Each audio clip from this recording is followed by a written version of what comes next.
A little bit like you, Hannity. Okay. I mean, that's really bad when your family has to you call are in so to mean. give you the good. All good I am reviews. is nice to you, and you every night we come on. You're so mean to me. I don't understand. Be mean to the liberals and the corrupt media that we work in. I have a question. Do you have like a big basket, like a big baby basket, a wicker basket with those foam footballs in it, and you sign them for like all your fans and give them to them? Is that you? Do you do that? Like you sit there all day? Just all right, Ingram.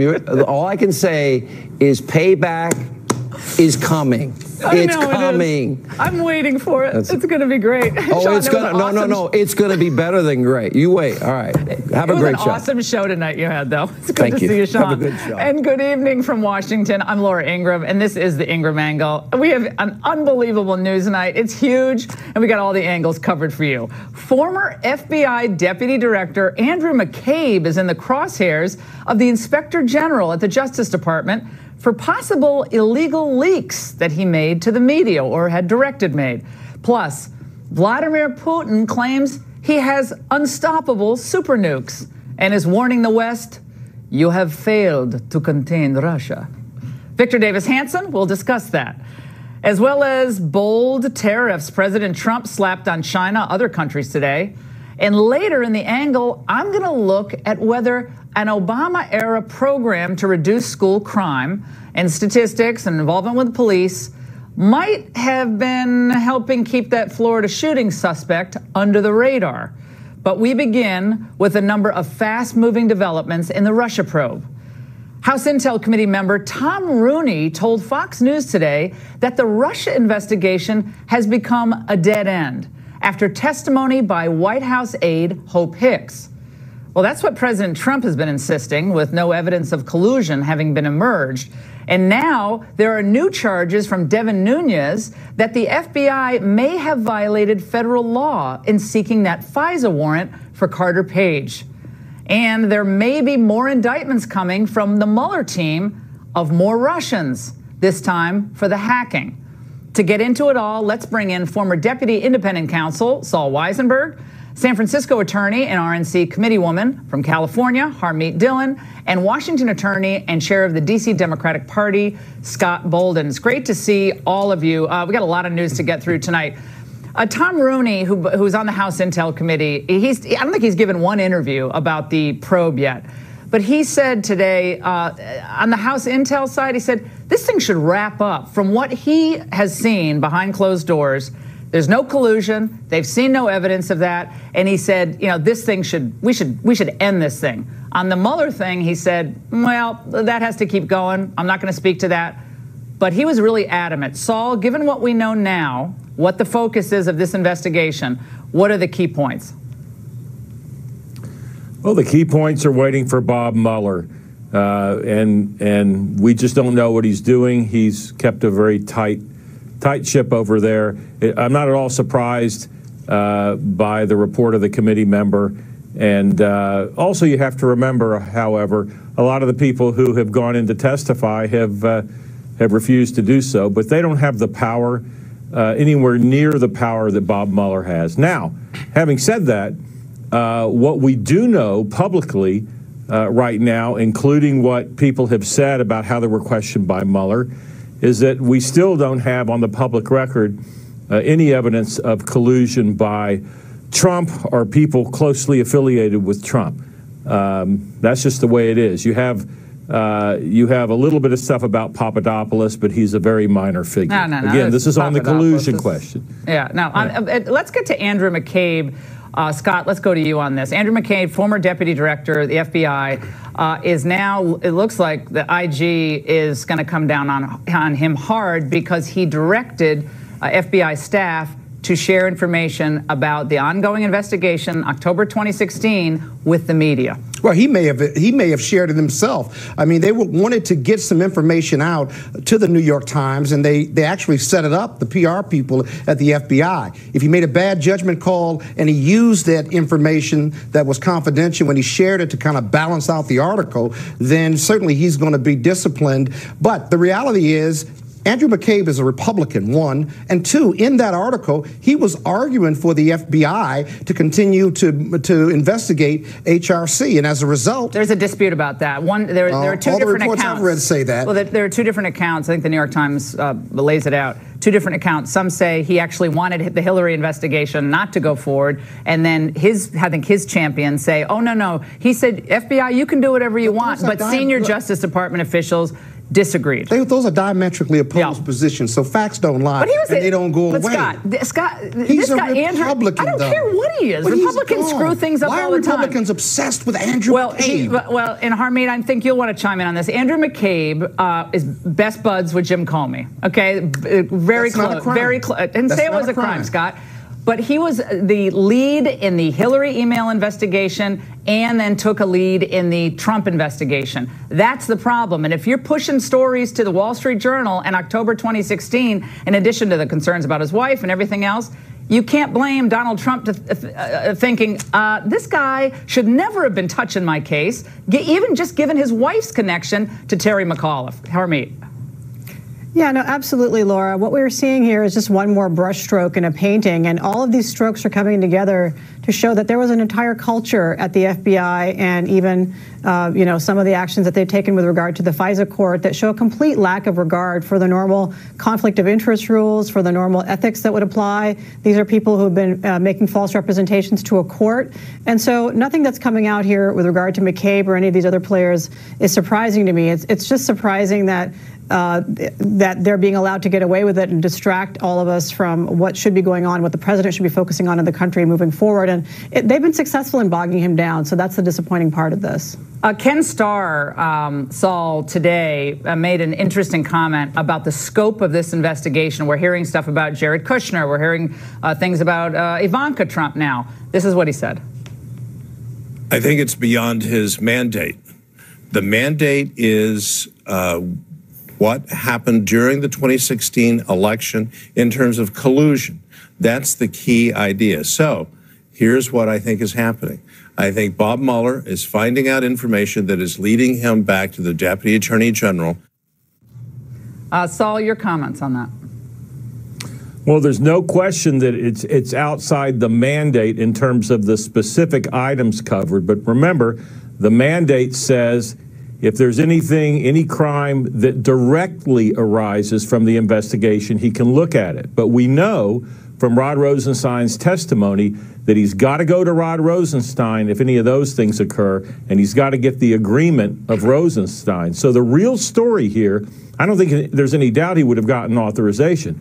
The story is, we know from the Manafort indictment and the Gates indictment, all you have to do is look at it, that he got authorization long ago to go beyond the four corners, at least the specific things he's supposed to be looking at. And I'm surprised it hadn't, been commented on that much earlier. If I could go back for 1 minute to McCabe, to me, the two main things about McCabe that we have to keep going back to.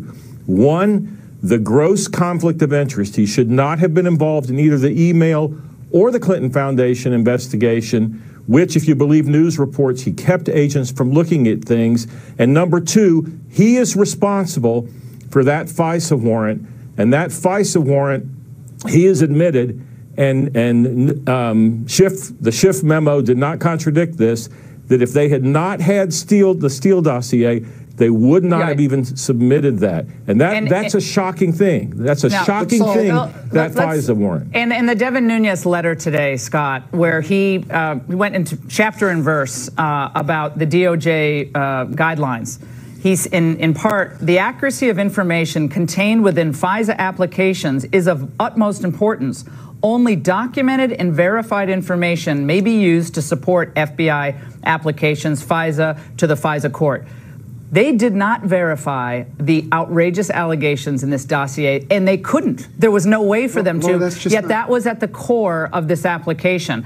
Was a federal statute violated in their submission of this FISA application? We'll certainly never know that, but it seems to me the fundamental difference between the Democrats and Republicans, obviously, is the Republicans think it was the heart of that FISA warrant, and the Democrats think it was part of it. We know back in September of 2016 that the intel agencies were picking up these communications and were were doing their own investigation. You may not, if you didn't verify everything in the FISA warrant, if you didn't document everything, that means there were other things in that FISA warrant that told you that the Trump administration or the campaign needed to be investigated. And by the way, there's a term called corroboration that Saul knows very well. If everything in that FISA warrant was corroborated, then what are we talking about then? I mean, you make a big deal out of this FISA warrant, but they went back to the FISA judges you're 3 or 4 spying on an American, times. Scott. Well, of course they are. And what does he have to do with Donald Trump? And it says has a very high Why threshold. Why did 4 judges do it over and over again? Why? Because they weren't told that Hillary Clinton paid for the dossier. Let's say they were, and even they did reference it as a political piece. Saul, do you think? Don't know that.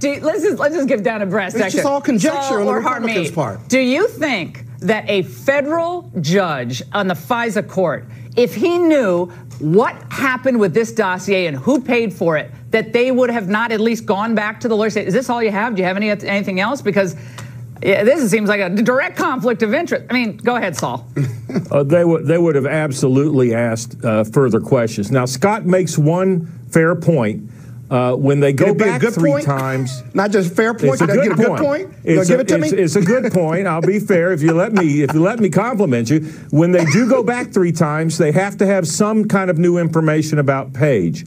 But it doesn't change, and we don't know what that is, but it doesn't change the fact, and this is what people aren't picking up on, with the exception of a couple of writers like Andrew McCarthy. Steele himself could have been the most credible person in the world, but almost all of his information was completely unverified. That's shocking, and actually that's something the FISA judges should have to answer for someday or explain. I'd like to hear about that. I don't care whether they're Republicans or voted for Harold Stassen or what. Yeah, I don't care what their political affiliation is. Harmeet, last word. Yeah, no, I was going to agree that the misrepresentations to the FISA court cannot be minimized here. They are critical and central to the issuance of this warrant every single time. And that leads to questions about the FISA whole situation and whether it's open to abuses like this. But the other thing I think is important is what Devin Nunes has said in his letter today.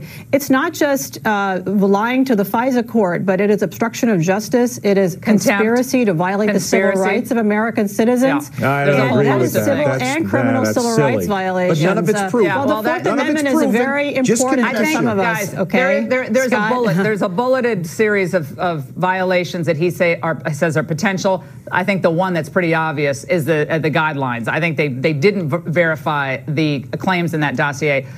Phenomenal panel, and I can't believe Saul complimented Scott. That's never happened once before. a month, you know. Okay, and Saul smiled. Saul smiled at least 3 times in this segment, and Harmeet did as well. So this is all good.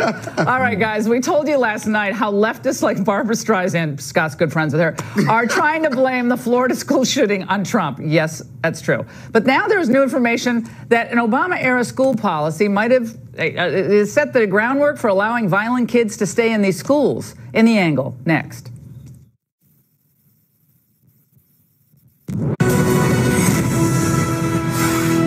Broward's broken promise program and its deadly effects. That's the focus of tonight's Angle.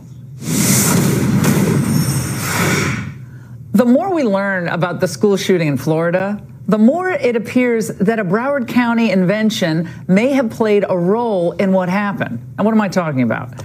In 2013, Broward County and their new school superintendent, Robert Runcie, had a novel idea. Lower school expulsions and arrests by reducing police involvement. Sounds simple. They called it the Promise Program, preventing recidivism through opportunities, mentoring, intervention, support, and education. It's quite an acronym. You see, in 2011 into 2012 school year, Broward had the highest public school-related arrest record in the state. More than 1,000 kids in that year alone were arrested. The Obama administration Education Secretary Arne Duncan and Attorney General Eric Holder were so impressed by the Promise Plan that it inspired their own new national guidelines. As it stands, far too many students across this country are diverted from the path to success by unnecessarily harsh discipline policies and practices that exclude them from school for really minor infractions. Too often, so-called zero-tolerance policies, however well-intentioned they might be, make students feel unwelcome in their own schools. They disrupt the learning process, and they can have significant and lasting negative effects on the long-term well-being of our young people. Well, I'd say a violent kid whose outbursts are tolerated week after week, leading years later to a school shooting, also has lasting negative effects on young people and disrupts the learning process, Eric. But I digress. The Obama bureaucrats incentivized Broward to go even further, awarding the district nearly $54 million in grants to improve the lives of students in poverty and students of color. The standard to show that their lives are actually improving? Fewer arrests at schools, less police involvement, fewer disciplinary problems, at least on paper. So school administrators were basically paid to deal with student crime in-house and keep the cops off the premises. Had Nicholas Cruz been arrested or charged by police for bringing knives or bullets to school, or for other various infractions, threats and so forth, he might not have been able to buy that gun he used to kill 17 people. When CNN's Jake Tapper pressed Sheriff Scott Israel about his office's approach to student crimes, he said this. What you're referring to is the Promise program, and it's giving the school has the ability, under certain circumstances, not to call the police, not to get the police involved on misdemeanor offenses, and take care of it within the school. It's an excellent program. Well, what did we expect he was going to say? Until it helps a mass killer maintain a clean record up to the time of his shooting, that is. Broward County Sheriff Union President Jeff Bell revealed this to me last week. They don't want the police officers making arrests on campus, and they don't want the drugs to be found on campus, and they don't want the warrants to be served on campus because it looks like there's bad stats at the school. So I place a lot of blame on the school board with that and some of the programs that they've initiated with the state attorney and the sheriff's office in the years past. For example, the Promise program. The problem is with them, when that program started, we took all discretion away from the law enforcement officers to effect an arrest if we choose to. That was stunning. Now, Broward School Superintendent Robert Runcie, Sheriff Israel, and the Obama bureaucrats that created this perverse incentive to hide student criminality or downplay it have a lot of explaining to do. By turning Broward schools and those across the nation into these social justice petri dishes, they may have facilitated a lunatic, and their soft policies have turned our schools into soft targets. And that's the angle. Joining me now for a reaction from New York City is Shavar Jeffries, president of Democrats for Education Reform and a supporter of the Promise program. And also in New York is Michael Faulkner. He's a Promise critic, a former teacher at King's College and Liberty University, and pastor of New Horizon Church in New York City. It's great to see both of you gentlemen. I want to go through a list of incidents that occur in schools down in Broward County that qualify for the Promise program, meaning law enforcement won't be involved. Here's the list. Alcohol-related incidents, assault, threat, bullying, disruption on campus, drug use, possession under the influence, drug paraphernalia, possession, false accusation against school staff, fighting, mutual combat, harassment, theft, trespassing, vandalism, and damage to property. We'll start with you, Michael. What about this? I mean, it led to a big drop in arrests. I can tell you they had 1,056 arrests from 2011 to 2012. Skip forward to 2015 to 2016. I think we have the full screen. That number goes down to 392. Kids started really behaving well, I guess. Well, yeah, obviously they didn't start behaving well, but we started seeing less arrests, and therefore the numbers go down. It's a numbers game that we are playing. And unfortunately, when you play the numbers game, ultimately you lose, because those 17 lives that were lost can be directly attributed to the lower standards that were created and the setting of the tone that actually lowered the standards on what law enforcement should be involved with. Now, I was a juvenile detention chaplain in New York City. I understand. I've worked with children who have had troubles and troubled backgrounds and so forth. I understand. I get it. Every kid doesn't need to be thrown in jail for their first infraction or the second infraction. But when you set a tone and you begin to allow school officials to deal with all of those specific issues, you are setting us up, all of us up, for a catastrophic problem, which we saw. Shavar. I'm going to call BS on this. This is frankly absurd. The President Obama guidance was designed to deal with minor infractions at the school level. So the kind of activities that are the everyday sort of activity we see from kids, maybe it's a low-level after-school fight, low-level vandalism. These are issues that are not law enforcement issues. These are issues where school personnel, teachers should work with young people to keep them on the right path. That's very different from what we had in the shooter in Florida who trafficked in assault weapons, who was found on school grounds with weapons, who multiple reports went to the FBI and did go to law enforcement about this young person's inclination toward violence. And the real fundamental problem we have here is that we have a culture of readily access to assault weapons, where this young man could go and purchase an assault weapon as if he's buying a bag of potato chips. Yeah, Shavar, I understand that argument, and I understand it well.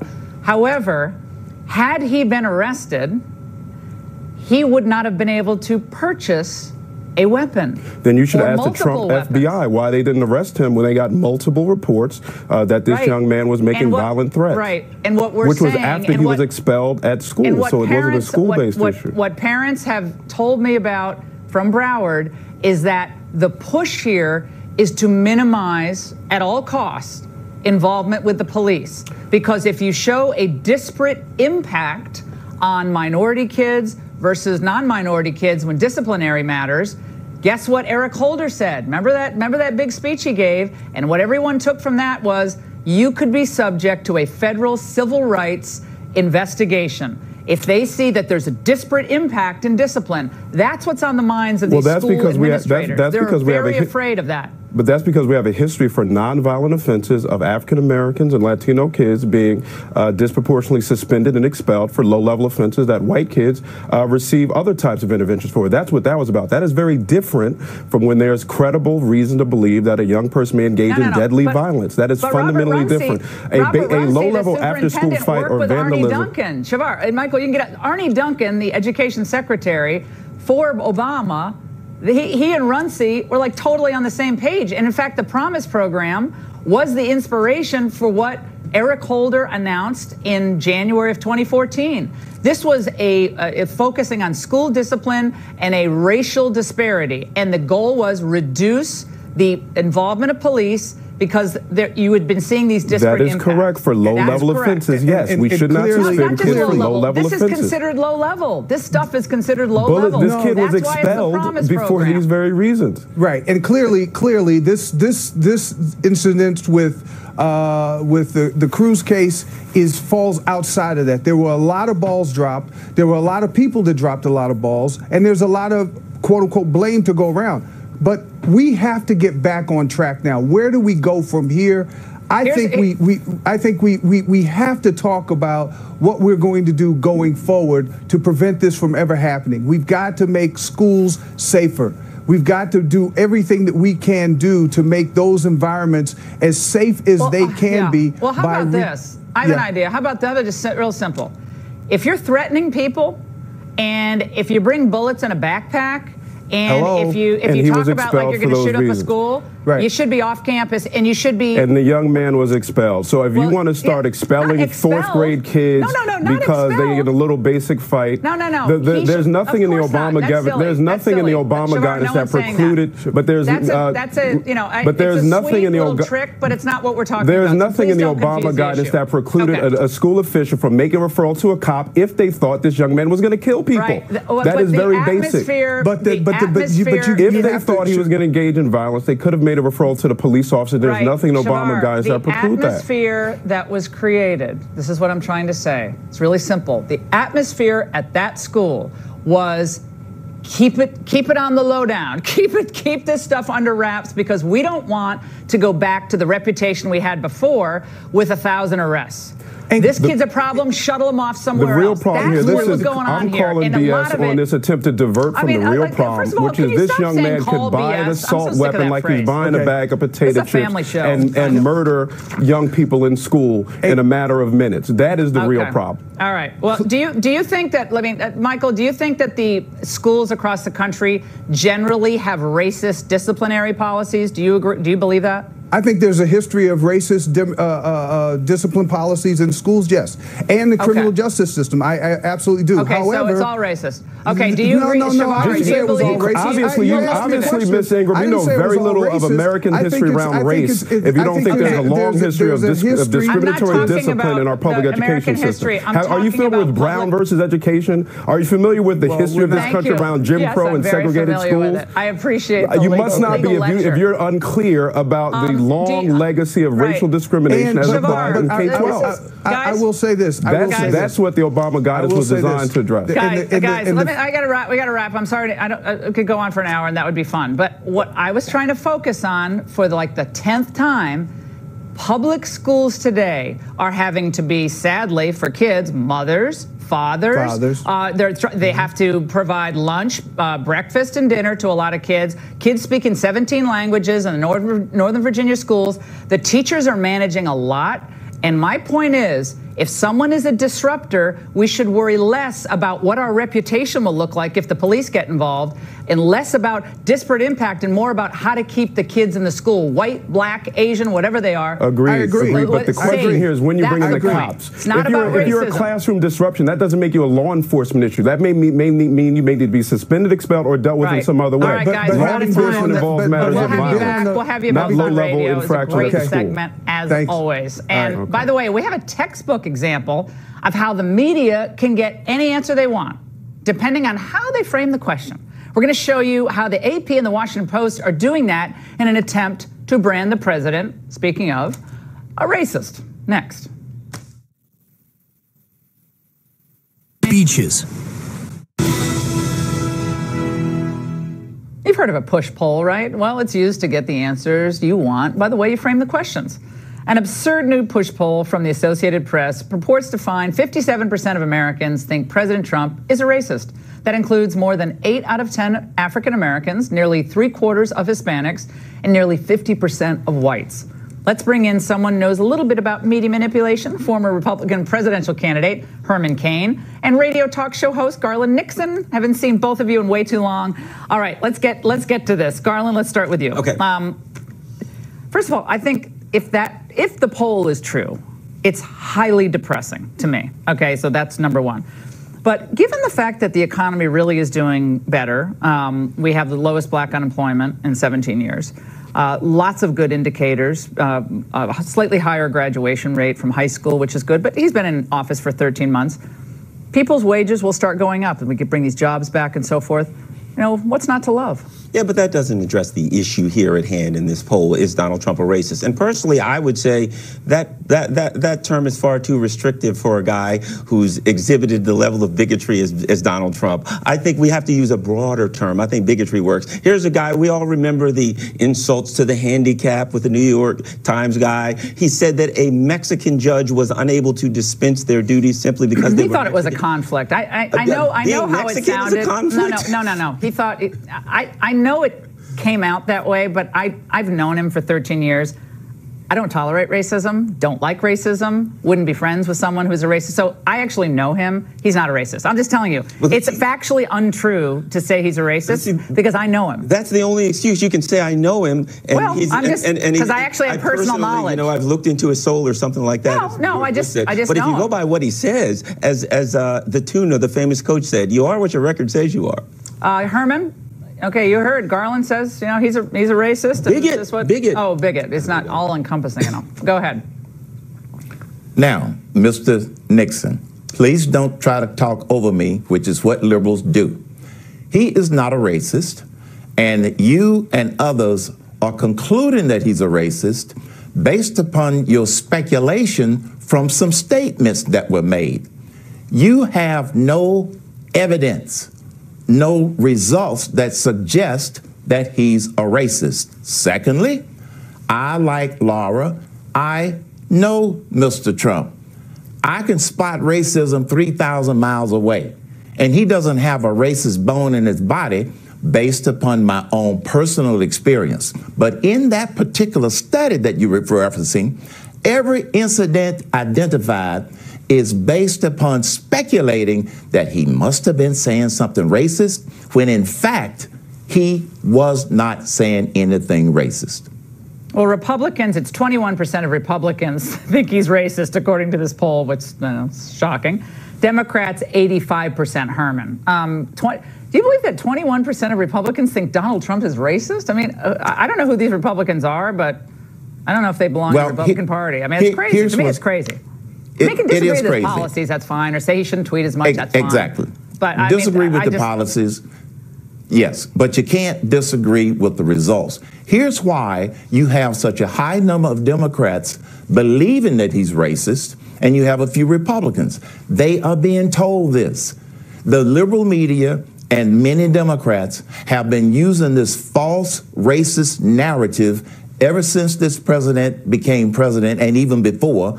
And as a result, many of them are simply repeating what they have been told. This Garland, president is not racist. Garland, one of the things that I think has perhaps stalled the advancement of African Americans in this new study that we don't have time to get into, but it's Economic Institute report about wages and unemployment from 1968 to 2017, is that we have tolerated millions of people coming into America who take jobs that working poor, middle-class people coming into the workplace for the first time used to have. And a lot of those jobs are gone now. Those entry-level jobs hurt, like a lot of the people that I came from and a lot of minorities. And they're not there anymore. So here's what I would say. The people and Trump is standing against that. I would say that most of the black people in the community would disagree with you for this reason. And that is, black people are not looking for jobs picking grapes. They're not looking for jobs working in hotels. They want to be lawyers and doctors and policemen. Of course they do. I picked fruit and I did paper routes and I worked in restaurants. And you never did those jobs? Those jobs taught me a lot. But so black Americans want the same jobs as everyone else. They're not, but the black community is not blaming the guy at the bottom. They're blaming the people who make the decisions that guide our economy. We're blaming globalists who want to keep wages low for Americans. I'm not blaming those. I'm blaming the people who want to keep the wages down. My point is that if anyone who is convinced by someone who has more money than they do, that the people that have less money than they do are the problem, are being manipulated. Carmen, last word, real quick. The manipulation is going on by liberals and Democrats. I see it every day. I hear it every day on my radio show. And by the way, Mr. Nixon, I'm part of the black community. I'm a radio talk show host. I like that job. I never dreamed that I would be able to achieve that job. But you want to know how I got it? I worked hard at it. I got it the old-fashioned way, probably the way you got yours. So these blanket statements about people not making a lot of money being told something about somebody that makes a lot of money, those are irrelevant comparisons. All right, guys, great segment. Vladimir Putin, by the way, another hot topic, makes what may be his most threatening statement to Western nations yet, and President Trump brings down the hammer to make China and other countries play by the trade rules. The one and only Victor Davis Hanson joins us next.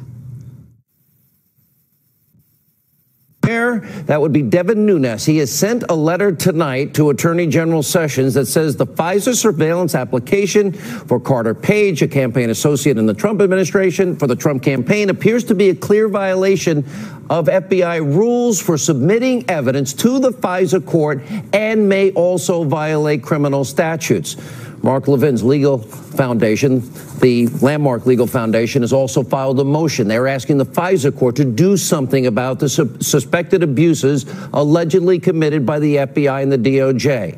He's also the host, our new colleague. We're proud to have him, and that is Life, Liberty Levin. We ought to call it the Great One. He's also the host of Levin TV, CRTV, Mark Levin. This Nunes memo that I have here, that the FBI could have committed crimes and that they broke protocol.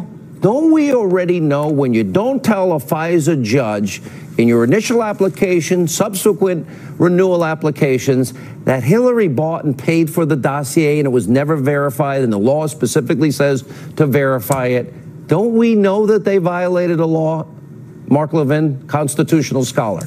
You know, Sean Hannity, let me tell you something. The judges on this FISA court so far have gotten away without being scrutinized. If you're a federal judge, forget about the FISA court, a federal district judge, appellate court, the Supreme Court, and you know as a matter of fact that you were misled. Now, I want everyone to listen to this. And you know as a matter of fact that the information that was provided to you or the information that wasn't provided for full context led you to issue a warrant to spy on an American citizen under the idea that the American citizen was an agent of Russia who was likely to commit a crime. And by the way, that citizen, Carter Page, last time I checked, he hasn't been charged with anything. If you're a judge, and we've had successive judges in this FISA court over a period of 1 year, and you don't do something about it, Congress needs to look into this. I do not expect the Department of Justice to investigate the Department of Justice. I just don't. I don't expect the FBI to investigate the FBI, but I damn well expect federal judges serving as FISA court judges to make sure that conduct wasn't committed in front of them. Now, let me tell you something. Last April, Landmark Legal Foundation filed secretly with the FISA court because we don't have any standing. Nobody has standing. Nobody really knows how this works. And we said to the court, hey judge, guess what? Guess what just took place in your courtroom? Here's what we said. You have the inherent jurisdiction to order an investigation of the FBI to get answers to this. Number one, last April, have this court's order or orders been used by intelligence and law enforcement entities of the federal government as a subterfuge to surveil private citizens and at least one United States senator, we were thinking of Sessions at the time, for political purposes? Number two, did government officials seek one or more national security surveillance warrants from this court as a pretext to conduct an investigation for the purpose of affecting an ongoing national presidential campaign and subsequent transition of an incoming president? This is last April. Number three, when applying to this court for one or more warrants in this matter, did the FBI inform this court that it had apparently paid some of the expenses of a former British spy who prepared the dossier, reportedly relied on in whole or part, in its application to convince this court to issue a warrant? Number four, when applying to this court, this is us to the judge, for one or more warrants in this matter, did the FBI inform this court that the dossier it reportedly presented in pursuit of one or more warrants had originally been prepared by the former British spy for a Washington research firm conducting opposition research against the Republican nominee for President of the United States, Donald J. Trump? This is important. Landmark Legal Foundation respectfully requests the court, the judge, the FISA judge, sitting in banc by herself, that she should direct the government to complete its investigation and report its findings to the court within 90 days. The court should also consider whether it's appropriate to issue an order to all relevant federal law enforcement and intelligence agencies to show cause as to why they should not be held in contempt for failing to protect the secrecy of classified information obtained pursuant to the court orders. Now, do you know what the judge said in response to us, the FISA court judge? I want you to listen to this. April 25, 2017. This is Rosemary Collier, the presiding judge. Keep in mind, the judges on the FISA court are picked by the Chief Justice of the Supreme Court. These are district court judges for the most part. So they're existing federal court judges. She wrote in this little order, the court has received a pleading titled Motion for Leave to Appear as Amicus Curiae, on and on and on, us, Landmark, on April 20th. Explain that. 5 days later, she says, although presented as a request to appear, there is no matter pending before the court with respect to which such an appearance would be proper. Now listen to me. This warrant was extended 3 times. That matter was still appearing before this court. That's number one. Number two, the court has ongoing jurisdiction to supervise the conduct of attorneys, the FBI, the Justice Department, before the court. Contempt may reach backwards even after a case has been concluded. In other words, this FISA judge, and quite frankly, was misdirecting when she said the matter's not before us anymore, when it was still before them, and this court, like any federal court, still has the power to reach back and hold people accountable. She did nothing. She did not call in the FBI, as far as we know. She did not call in the Justice Department. She did not ask for answers. She did not ask for an investigation. She didn't hold a contempt hearing. Nothing. You know what that tells me? Something smells like a rat, which means this. Let me ask you this. Go ahead. This is all great information. Mark, this is how I see this. Remember the Grassley-Graham memo? Huge news. They said the bulk of the FISA application consisted of what we now know to be unverified information. Fusion GPS, co-founder Glenn Simpson never verified it. The FBI never verified it. The Deputy FBI Director, Andrew McCabe, literally said, no dossier, not even an application. You're right, it's renewed every 90 days. So if you have an opposition party candidate using unverified Russian lies in the lead up and then post-election to undermine a president, and what we know as of now is none of it is true, is this, based on your knowledge of history, at least the biggest abuse of power and corruption in your lifetime? Because to me, this is Watergate. Are you kidding? This is Watergate times 1,000 to me. When you and I spoke way back in March of last year, and we laid this out, we were called kooks, conspiracy theorists, almost everything we've said, and we didn't have a lot. We were pulling it together. And I was focused specifically on the FISA court because there were leaks about the FISA court. But I want to underscore something tonight, Sean, and it is this. These federal judges sitting on this FISA court act like they have no role in this. Baloney. They were abused. The court was abused. The court was misled. People should be held to account. They read the newspapers now. They watch television now. We presented this judge with the evidence and filed it. Last thing. Congress needs to find out now why these judges, even today, aren't holding these people accountable.